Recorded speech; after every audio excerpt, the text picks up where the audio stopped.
दो इस दीवार को, आज ये देवर गिर जाएगी।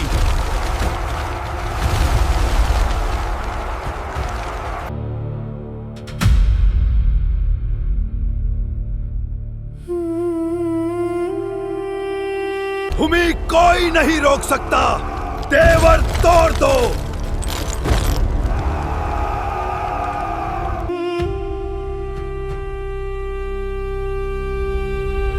एक लम्हे के लिए सोचिए, क्या आपने कभी सोचा है कि इस दुनिया में कहीं एक ऐसी कौम मौजूद है जो अभी तक कैद है? एक ऐसी कौम जिसकी तादाद इतनी है कि जब वो आजाद होगी तो इस अर्ज का नक्शा बदल जाएगा। कुरान ने उन्हें नाम लेकर पुकारा। नबी करीम सल्लल्लाहु अलैहि वसल्लम ने उन्हें ख्वाब में देखा और सुबह उठकर फरमाया, आज रात मैंने वो देखा जो हर चीज को बदल देगा, याजूज और माजूज। ये नाम सुनकर आपके जहन में क्या तस्वीर उभरती है? कोई कहानी, कोई अफसाना नहीं, ये हकीकत है, कुरानी हकीकत, नबवी हकीकत। और आज हम इस हकीकत के अंदर उतरेंगे, खौफ के लिए नहीं बल्कि ईमान को मजबूत करने के लिए। याजूज और माजूज, अरबी में याजूज माजूज, कुरान मजीद में 2 जगह उनका जिक्र आया है। ये इंसानी नस्ल में से एक ऐसी कौम है जिनका जिक्र अल्लाह ने खुद अपनी किताब में किया और जिनका ज़हूर क़यामत की बड़ी अलामात में से एक है। सही अहादीस में नबी करीम सल्लल्लाहु अलैहि वसल्लम ने उन्हें बार बार बयान फरमाया, कभी तंबीह के तौर पर, कभी गैब की खबर के तौर पर और कभी उम्मत को तैयारी का सबक देने के लिए। ये मौजू महज तारीख नहीं, ये आने वाले कल की वो सच्चाई है जिसकी दीवार अभी कायम है लेकिन हर दिन कमजोर होती जा रही है। दीवार का किस्सा तसव्वुर कीजिए, एक बादशाह जिसकी सल्तनत मशरिक से मगरिब तक फैली हुई थी, जिसे अल्लाह ने जमीन पर असबाब व ताकत दी थी, जिसने 3 अजीम सफर किए, सूरज के गुरूब की जानिब, सूरज के तुलू की जानिब और फिर 2 पहाड़ों के दरमियान। कुरान उसे जुल्करनैन कहता है। अल-कहफ में अल्लाह फरमाता है कि जब जुल्करनैन 2 पहाड़ों के दरमियान पहुंचे तो उन्हें एक कौम मिली जो उन पहाड़ों के पीछे रहती थी। वो कौम बोली, जुल्करनैन, याजूज और माजूज इस जमीन में फसाद फैलाते हैं, क्या हम आपके लिए कुछ खराज अदा करें उस शर्त पर कि आप हमारे और उनके दरमियान एक दीवार बना दें। ये इल्तिजा कितनी गहरी थी। ये लोग सदियों से खौफ में जी रहे थे, सदियों से एक ऐसी ताकत का सामना कर रहे थे जिसे वो रोक नहीं पाते थे। और अब उनके सामने एक ऐसा बादशाह खड़ा था जिसके हाथ में ताकत भी थी और ईमान भी। जुल्करनैन ने कहा, जो कुछ मेरे रब ने मुझे दिया है वो बेहतर है, मुझे खराज नहीं चाहिए, तुम बस अपनी मेहनत से मेरी मदद करो, मैं तुम्हारे और उनके दरमियान एक मजबूत दीवार बना दूंगा। ये था ईमान और क़यादत का संगम। दीवार की तामीर और याजूज माजूज की हकीकत, लोहे के टुकड़े, पिघला हुआ तानिबा, मेहनत और ईमान।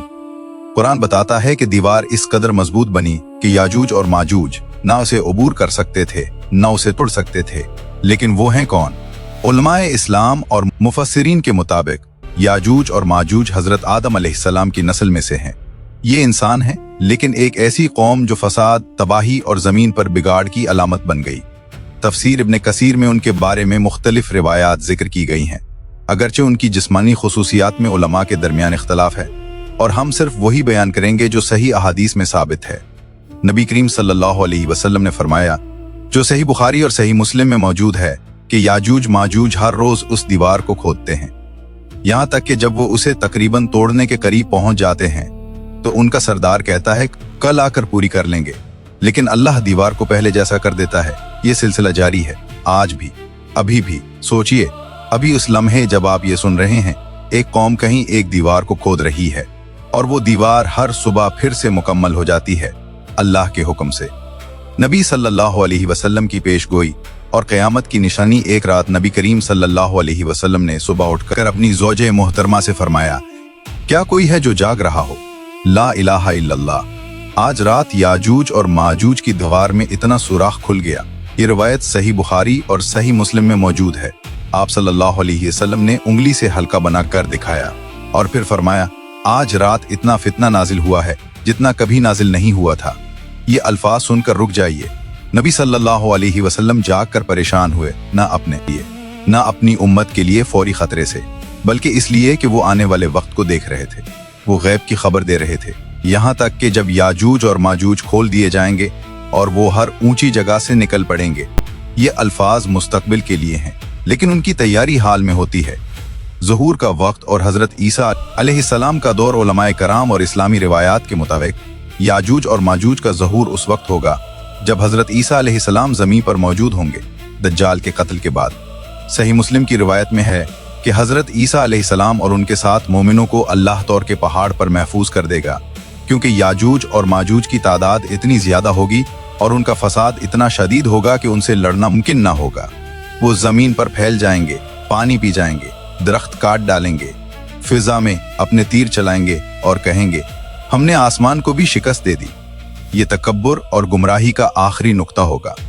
फिर हज़रत ईसा अलैहिस्सलाम अल्लाह के हुजूर दुआ करेंगे, ए अल्लाह, तेरे बंदे मुकाबला करने की ताकत नहीं रखते, तू ही मदद फरमा। और फिर अल्लाह का फैसला आएगा। अल्लाह का फैसला और याजूज माजूज का अंजाम अल्लाह अपने फैसले को एक लम्हे में नाफिज करता है। सही मुस्लिम की हदीस में है कि अल्लाह ताबर उन पर एक किस्म की बीमारी, एक कीड़ा नाजिल फरमाएगा जो उनकी गर्दनों में पहुंचेगा और वो एक ही रात में इस तरह हलाक हो जाएंगे जैसे एक जिस्म का मरना होता है। पूरी कौम यक बारगी अल्लाह के एक हुक्म से, वो कौम जो दीवारें तोड़ती रही, जो पानी पी गई, जो जमीन को तबाह करती रही, वो अल्लाह के एक नन्हे से हुक्म से खत्म हो जाएगी और फिर बारिश नजिल होगी, जमीन को साफ करेगी और जमीन अपने फल अगलेगी। ये है अल्लाह की ताकत। ये है वो गैब जिसे हम मानते हैं बगैर देखे, बगैर छुए, सिर्फ इसलिए कि अल्लाह ने कहा ला इलाहा इल्लल्लाह। रुक कर सोचिए, जो अल्लाह पूरी दुनिया को एक कीड़े से फतह कर सकता है, वो आपके मसाइल हल करने पर भी कादिर है, वो आपकी तकलीफ दूर करने पर भी कादिर है। याजूज और माजूज का किस्सा सिर्फ माजी या मुस्तकबिल की खबर नहीं, ये हमारे लिए एक जिंदा सबक है। पहला सबक, ज़ुल्क़रनैन ने ताकत मिलने के बावजूद खराज नहीं मांगा। उन्होंने कहा जो मेरे रब ने मुझे दिया वो बेहतर है। हमें भी अपनी नेमतों पर अल्लाह का शुक्र अदा करना चाहिए, ना कि इंसानों से तलब करना चाहिए। दूसरा सबक, फसाद को दीवार से रोका जा सकता है, लेकिन वो दीवार ईमान, अखलाक और इत्तेहाद की होती है। आज उम्मत मुस्लिमा को वही दीवार बनानी है, अपने घरों में, अपने बच्चों के दिलों में, अपनी नस्लों के किरदार में। तीसरा सबक, हजरत ईसा अलैहिस्सलाम ने देखा कि वो खुद कुछ नहीं कर सकते, तो उन्होंने सिर्फ अल्लाह की तरफ रुजू किया, दुआ की और अल्लाह ने फैसला किया। हमारे लिए यही रास्ता है। जब दुनिया का फितना बढ़ता नजर आए, जब मीडिया, मादियत और गुमराही की लहरें हमारे ईमान को तोड़ना चाहें, तो अल्लाह की तरफ पलटिए, कुरान खोलिए, नबी सल्लल्लाहु अलैहि वसल्लम की सुन्नत पकड़िए, अपना ईमान मजबूत रखिए, क्योंकि दीवार अल्लाह के हुक्म से कायम है और हम भी अल्लाह के हुक्म से कायम हैं। अपना ईमान मजबूत रखिए, अल्लाह पर भरोसा कभी मत छोड़िए।